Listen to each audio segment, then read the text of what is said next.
In the year 2025, beneath the sun-scorched sands of the Egyptian desert, near the ruins of what was once the great library of Alexandria, a discovery was made that would send ripples through the worlds of archaeology, theology, and philosophy. A Bedouin shepherd, tending his flock near the coastal dunes, stumbled upon a hidden crevice in the cliffs, concealed by centuries of wind and sand. Inside, sealed within a forgotten chamber, lay a collection of ancient scrolls, their leather, and papyrus miraculously preserved by the arid climate. These were no ordinary texts. They were the Codices, Ignoti, unknown scrolls texts that had been whispered about in scholarly circles for centuries, but dismissed as myth, lost to time, or deliberately buried by those who feared their power. I am Dr. Elias Maroon, a historian of religion and ancient manuscripts, who has spent decades chasing the shadows of lost texts. When the call came from the Egyptian Antiquities Authority, I was in my study in Cairo, surrounded by stacks of codices and the faint scent of aged parchment. The voice on the other end was breathless. "Dr. Maroon, we found something big. You need to come now." What followed was a journey that would not only unearth a forgotten chapter of spiritual history, but also challenge everything I thought I knew about faith, power, and the human soul. This is the story of the Codices Ignoti, a collection of texts that were excluded, suppressed, or erased from the canons of the world's major religions. It is a tale of their discovery, their secrets, and their implications for a world teetering on the edge of spiritual and existential crisis. It is a story of wisdom lost, truths hidden, and the courage to ask, why were these texts buried, and what do they mean for us today? The journey to the site was arduous, a trek through blistering heat and shifting sands. When I arrived, the excavation team was already at work, their faces a mixture of awe and trepidation. The chamber was small, no larger than a modest chapel. Its walls etched with faded symbols, crosses, crescents, and glyphs that hinted at a syncretic blend of traditions. At its center stood a series of clay jars, sealed with wax and inscribed with cryptic warnings in Coptic, Aramaic, and Greek. One phrase, repeated across the jars, stood out. "Let the wise guard these words, for they are fire." Well, as we carefully opened the jars, the air grew heavy with the weight of history. Inside were scrolls, some brittle, others remarkably intact, written in languages that spanned the ancient world: Hebrew, Greek, Aramaic, and even traces of Sanskrit. The texts were not a singular collection, but a mosaic of voices, prophets, mystics, heretics, and poets who had dared to write what their contemporaries deemed dangerous or divine. They included fragments of Gnostic Gospels, lost Jewish Apocrypha, suppressed Islamic mystical treatises, and even enigmatic Buddhist sutras that spoke of a universal truth beyond the boundaries of any single faith. The first scroll I unrolled was a fragment of what scholars would later call the Gospel Filius Ignotus, the Gospel of the Unknown Son. Its opening lines were haunting, in the silence before creation. The unknown Son spoke, and his words were not of law, but of love. Not of judgment, but of mystery. The text described a figure, neither wholly divine nor wholly human, who walked among the marginalized, teaching that the divine was not found in temples or scrolls, but in the heart's quiet surrender to the infinite. It was beautiful, radical, and dangerous enough, perhaps, to have been hidden away. As we cataloged the scrolls, we found others. The Apocalypse of Miriam, Ba, a Jewish text claiming to be written by Miriam, the sister of Moses, detailing visions of a feminine divine. The Sufi songs of the Veiled Light, mystical poems attributed to an unknown disciple of Rumi, which spoke of God as a flame burning beyond form or name. And the Sutra of the Empty Path, a Buddhist text that challenged the orthodoxy of its time, by suggesting that enlightenment was not a destination but a state of eternal questioning. Each text was a window into a world where faith was fluid, boundaries were blurred, and the divine was sought not in certainty, but in wonder. The discovery of the Codices Ignoti was not merely an archaeological triumph. It was a confrontation. With history's selective memory, why had these texts been hidden? Who had decided they were unfit for the faithful? To answer these questions, we must travel back to the early centuries of the Common Era, when the borders of religious orthodoxy were being drawn with ink and blood. In the 4th century, the Council of Nicaea convened to standardize Christian doctrine, selecting which texts would form the New Testament.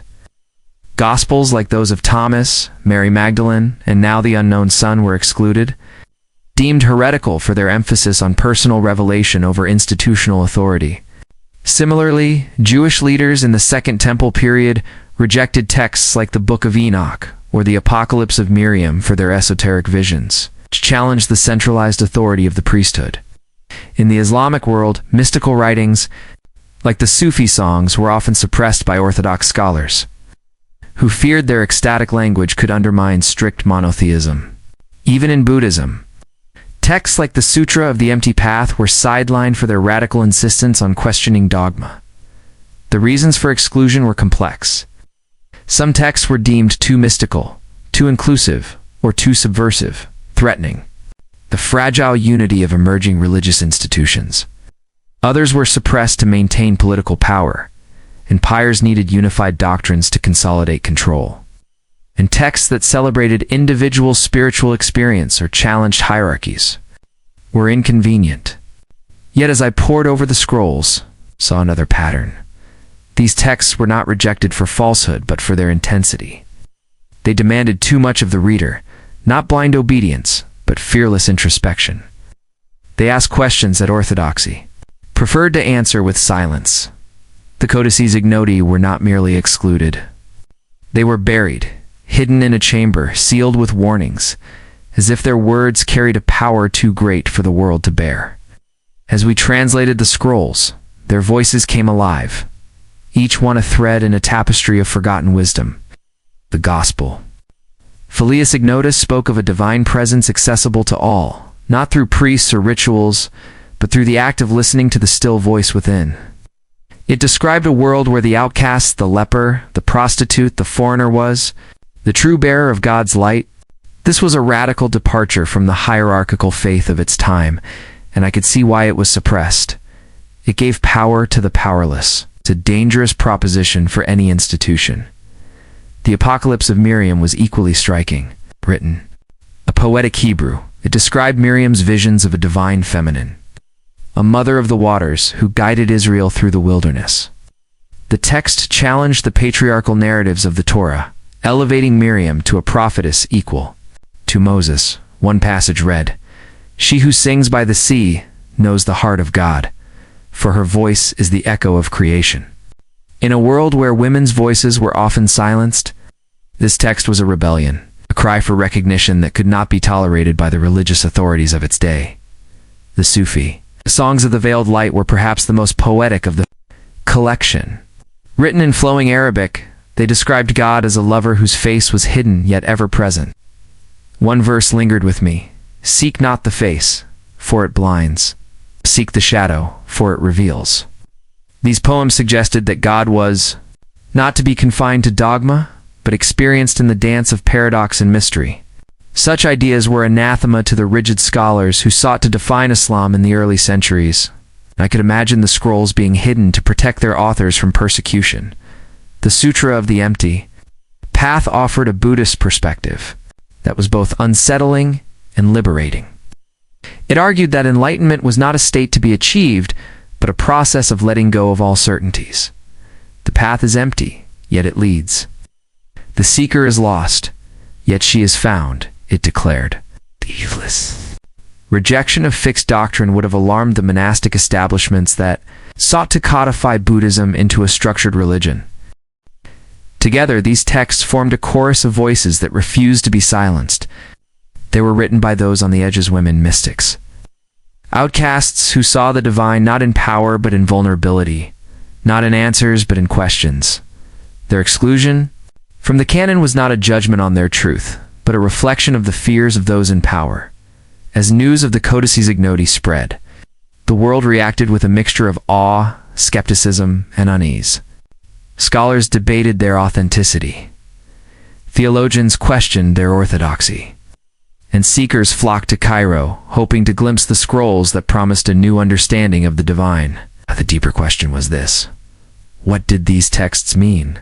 For a world in 2025, a world fractured by division, disillusioned with institutions, and searching for meaning, the Gospel Filius Ignotis spoke directly to our age of alienation.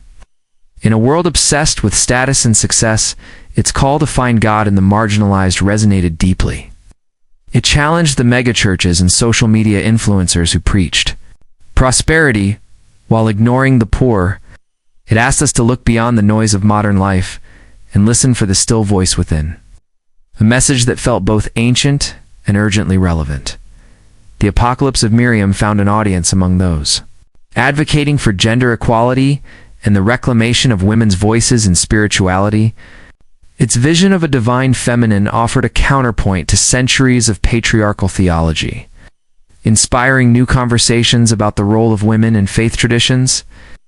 Activists saw in Miriam a symbol of resistance, a reminder that the divine has always spoken through those society deems unworthy. The Sufi songs captivated poets and mystics, their words echoing in a world hungry for transcendence.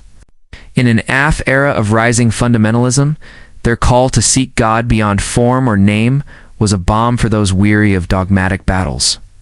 Interfaith groups began reciting the poems in gatherings, finding in them a bridge between traditions.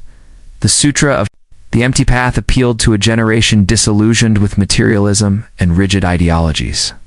Its emphasis on questioning as a path to enlightenment resonated with those who felt trapped by the certainties of politics, religion, and culture. Meditation circles began incorporating its teachings, encouraging practitioners to embrace uncertainty as a sacred act, but the scrolls also raised uncomfortable questions. Why had these voices been silenced? Is it to protect the faithful or to protect the powerful? And what did it mean that these texts, buried for centuries, had resurfaced at a time when humanity seemed to be losing its way? Were they a warning, a gift, or a call to rethink the foundations of faith? As I continued my work, I faced resistance. Some religious leaders denounced the Codices Ignoti as forgeries or dangerous heresies. Others saw them as a threat to their authority, accusing me of stirring division. I received letters, some pleading, others threatening, urging me to stop my research. But the scrolls had a power of their own, a truth that demanded to be heard. One night, as I sat in my study, a passage from the Gospel Filius Ignotis struck me. The truth is a fire that burns the hand that holds it, yet it warms the heart that seeks it. I realized that the suppression of these texts was not just about doctrine. It was about control. The voices in the scrolls Miriam, the unknown son, the Sufi poet, the Buddhist sage challenged the gatekeepers of their time, just as they challenged us now. They asked us to question, to seek, to listen, even when the answers were uncomfortable. Began to see parallels in my own life. As a scholar, I had spent years studying texts within the safety of academic walls, but these scrolls demanded more. They demanded courage, not just to study, but to live their truths. They asked me to confront my own biases, my own fears of stepping beyond the boundaries of accepted doctrine, and they asked me to consider what truths was I suppressing in my own heart. The Codices Ignoti were eventually published, translated into dozens of languages, and shared with the world. Museums displayed their fragments, universities hosted symposiums, and communities of seekers gathered to discuss their meaning. But their true impact was not in their words alone, but in the conversations they sparked. They reminded us that faith is not a closed book, but an open question, a journey that requires both reverence and rebellion. For me, the scrolls were a revelation. They taught me that wisdom is not found in certainty, but in the courage to ask, to doubt, to seek. They showed me that the divine is not confined to temples or texts, but is woven into the fabric of human experience, our sorrows, our questions, our silences. And they warned me that truth, like fire, must be handled with care, for it can both illuminate and consume. The Codices Ignoti are no longer buried in the sands of Alexandria, but their legacy is still unfolding. They challenge us to ask, What other truths lie hidden, waiting to be uncovered? What voices have we silenced in our own time, and what wisdom have we lost in our rush to define the divine? In 2025, as humanity grapples with division, despair, and the search for meaning, these scrolls offer a timeless invitation to seek, to question, to listen, and to live with the courage to let truth burn within us. May we, like the scribes who hid these texts, guard their wisdom, not out of fear, but out of reverence. May we let their fire warm our hearts and light our way. And may we never stop searching for the truths that lie buried, waiting to speak to a world that so desperately needs to hear. Dr. Elias Maroon, Cairo, 2025.